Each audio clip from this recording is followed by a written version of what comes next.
Something extraordinary is happening in London right now, and it's not coming from the usual protesters in Parliament Square. For the first time, the British establishment itself is fracturing from the inside, quietly moving to distance themselves from names that were once untouchable. Emergency meetings, high-level legal panic, and behind the scenes dread are colliding as the UK Parliament finally steps in to draw a line.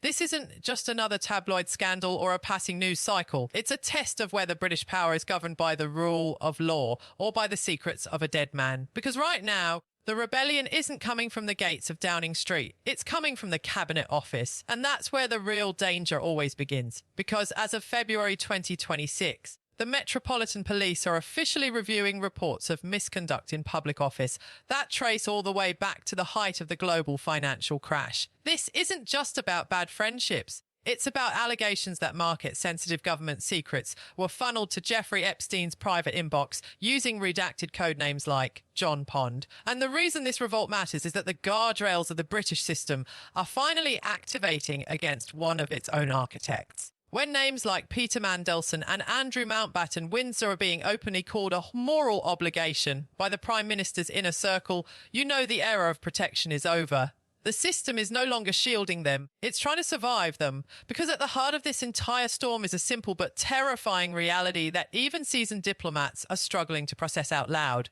The Prince of Darkness is being cast out not by his enemies, but by the very party he helped build, and stay until the end, because what's unfolding here isn't just about one peerage or one resignation. It's a move that could dismantle the very foundations of the House of Lords and rewrite the rules of British power long after these files are archived. Because once the seal is broken on 3 million pages of DOJ documents, the truth doesn't just surface, it explodes. Imagine this moment late at night in Westminster, phones lighting up across the halls of power, Ides whispering in the shadows of the 1922 committee. Members of Parliament checking their encrypted messages twice to make sure what they're reading is real. Because the pressure isn't coming from the opposition anymore.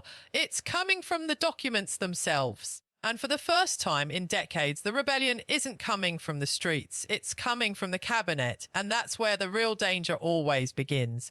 Because right now, the Epstein files are triggering a political storm that the UK Parliament can no longer contain. We aren't just talking about social visits or bad optics. We are talking about bank statements from 2003 and 2004 appearing to show $75,000 in payments from Epstein's accounts to the man once known as the Prince of Darkness, Peter Mandelson. And no, this isn't just the usual gossip or anonymous leaks meant to sell newspapers. This is something deeper, colder, and far more consequential because it cuts directly into the heart of the British elite's most guarded secret, their proximity to Jeffrey Epstein during the most sensitive moments of government policy. The sense of betrayal in the air is thick, not because of the names themselves, but because of the content. Internal emails now surfacing appear to show that while the country was battling the 2008 financial crisis, Mandelson was reportedly advising Epstein on how to water down taxes on banker bonuses.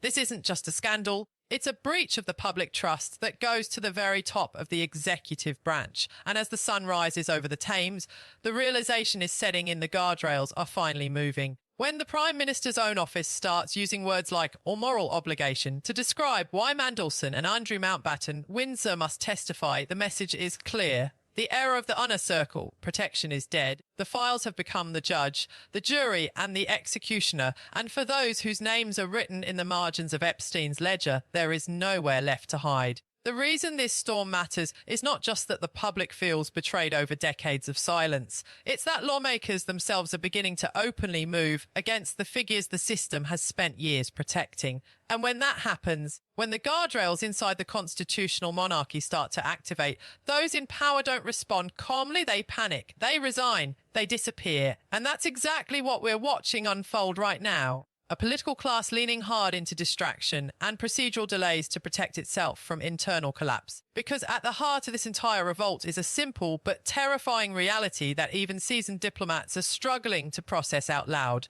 The names appearing in the latest DOJ dump aren't just names. They are the architects of modern British policy.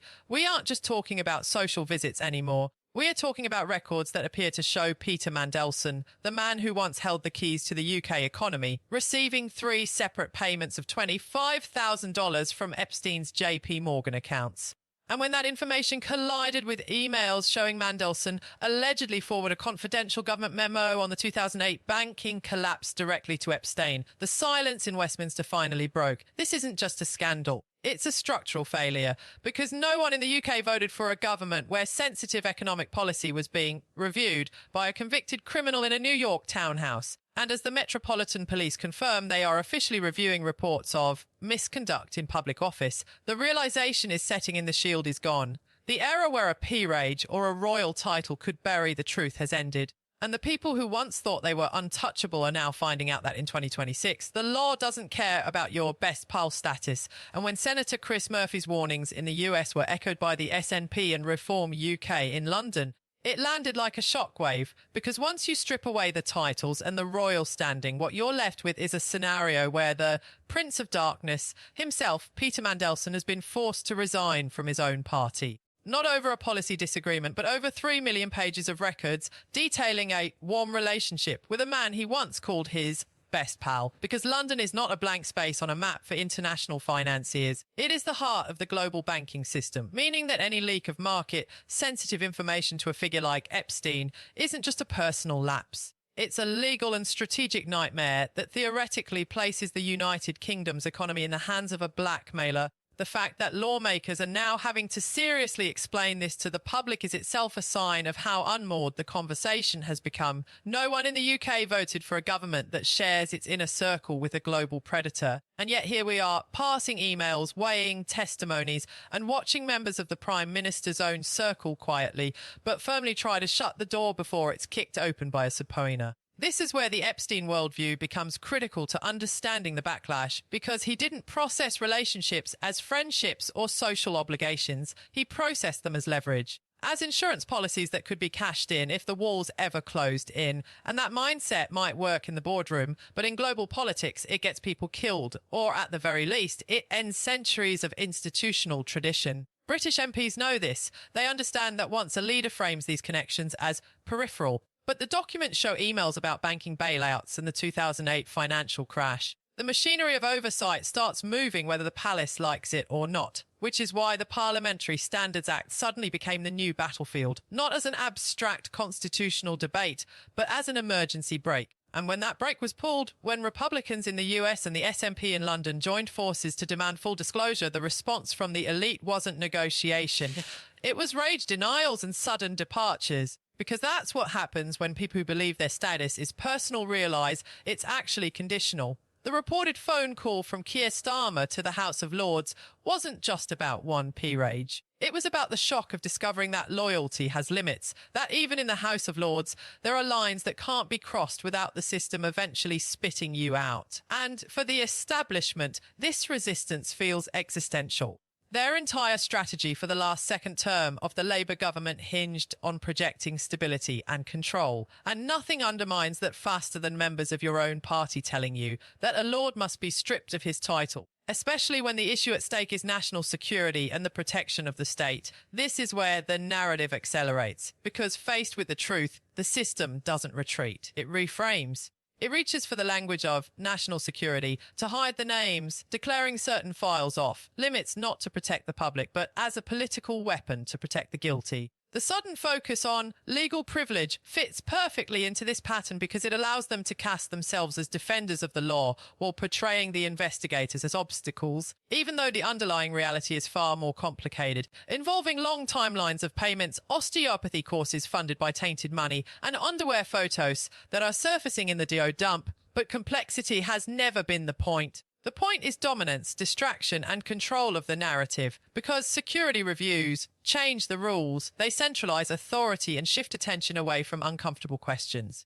And there are few questions more uncomfortable for the UK government right now than why it took a US court order rather than a British inquiry to bring these facts to light. When lawmakers start talking openly about misconduct in public office, it signals something important, not a conclusion, but a realisation that the process itself was compromised. And that concern is exactly what the elite cannot afford. Their survival depends on exhausting the public, flooding the zone with other news, and keeping the Epstein files competing for oxygen with the headlines of the day. That's why these threads, the police reviews, the royal pressure, And the leaked emails aren't separate stories. They're the same story viewed from different angles. An establishment trying to outrun accountability by accelerating the news cycle. And those who once waved everything through are now calculating the cost of their silence, realizing that if they don't act now, the public may never trust the system again. Because once a leader suggests they're guided by their own interests and not by the law, the question stops being about a single scandal and becomes structural. And that's the moment we're in. A moment where behind closed doors, MPs are asking themselves whether exposing their colleagues is an act of betrayal or an act of preservation, because history doesn't remember who stayed silent. It remembers who stepped in when the integrity of the state was bending past its breaking point. This revolt, quiet in the corridors of power but explosive in the headlines, is the first real sign that the internal guardrails of British democracy are finally being tested. As this internal rebellion deepens, the real story shifts from what is being said in the House of Commons to what is being scrubbed from the servers. Because behind the cameras, there is a growing recognition that they are no longer dealing with a simple scandal, but with a leader who sees every limit as a personal insult. The fear is not ideological, it's constitutional. The law exists for moments like this, moments when the instincts of the elite outrun the system's safeguards. And as the public argument rages over who knew what, and when a quieter, more unsettling pressure is building, records are stubborn. They don't care about titles or lineage. And that accumulation of evidence is what keeps the powerful awake at night. Because no matter how many distractions are created, the files don't vanish. The deadlines don't forget. And the truth doesn't care about loyalty. This is the reckoning. Not a single vote, not a single headline, but a test of whether the institutions of the United Kingdom are still allowed to govern the people who run them. The world is watching to see whether those limits still mean anything at all.